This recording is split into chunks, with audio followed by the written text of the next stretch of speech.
বিএনপির চেয়ারপারসন বেগম খালেদা জিয়ার সাজা ৬ মাস স্থগিত রেখে শর্ত সাপেক্ষে মুক্তির সিদ্ধান্ত নিয়েছে সরকার। যে কোনো সময় তাকে মুক্তি দেওয়া হবে। মঙ্গলবার বিকালে গুলশানের নিজ বাসভবনে এক সংবাদ সম্মেলনে এই কথা জানান আইনমন্ত্রী আনিসুল হক।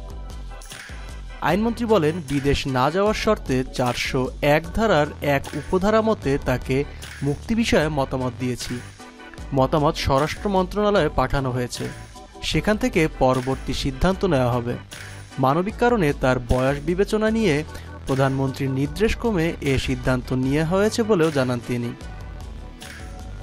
প্রসঙ্গত, জিয়া অরফানেজ ট্রাস্ট ও জিয়া চ্যারিটেবল ট্রাস্ট দুর্নীতির মামলায় ২০১৮ সালের ৮ ফেব্রুয়ারি থেকে কারাগারে রয়েছেন খালেদা জিয়া।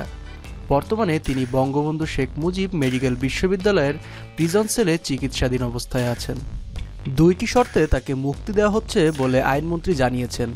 সেগুলো হলো, এই সময়ে তার ঢাকার নিজের বাসায় থাকতে হবে এবং তিনি বিদেশ যেতে পারবেন না। তিনি বলেন, ঢাকাস্থ নিজ বাসায় থেকে চিকিৎসা গ্রহণ করার শর্তে এবং এই সময়ে বিদেশে গমন না করার শর্তে তাকে মুক্তি দেওয়ার জন্য আমি মতামত দিয়েছি। সেই মতামত এখন স্বরাষ্ট্র মন্ত্রণালয়ে পৌঁছে গেছে। মাননীয় প্রধানমন্ত্রী এই ব্যাপারে নির্দেশ দিয়েছেন। প্রধানমন্ত্রীর নির্দেশ হচ্ছে, আইনি প্রক্রিয়ায় এই ২ শর্ত সাপেক্ষে তার দণ্ডাদেশ স্থগিত রেখে তাকে মুক্তি দেওয়ার জন্য। তিনি বলেন, বেগম খালেদা জিয়ার বয়স বিবেচনায় মানবিক কারণে সরকার সদয় হয়ে দণ্ডাদেশ স্থগিত রাখার সিদ্ধান্ত নিয়েছে। যখন স্বরাষ্ট্র মন্ত্রণালয় থেকে তাকে মুক্তি দেওয়া হবে তখন থেকেই এই ৬ মাস গণনা শুরু হবে।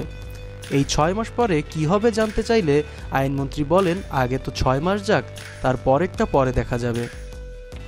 এখানে বলা হয়নি যে তিনি হাসপাতালে গিয়ে তার চিকিৎসা নিতে পারবেন না, কিন্তু হাসপাতালে ভর্তির ব্যাপারে তার কন্ডিশন অনুযায়ী দেখা যাবে।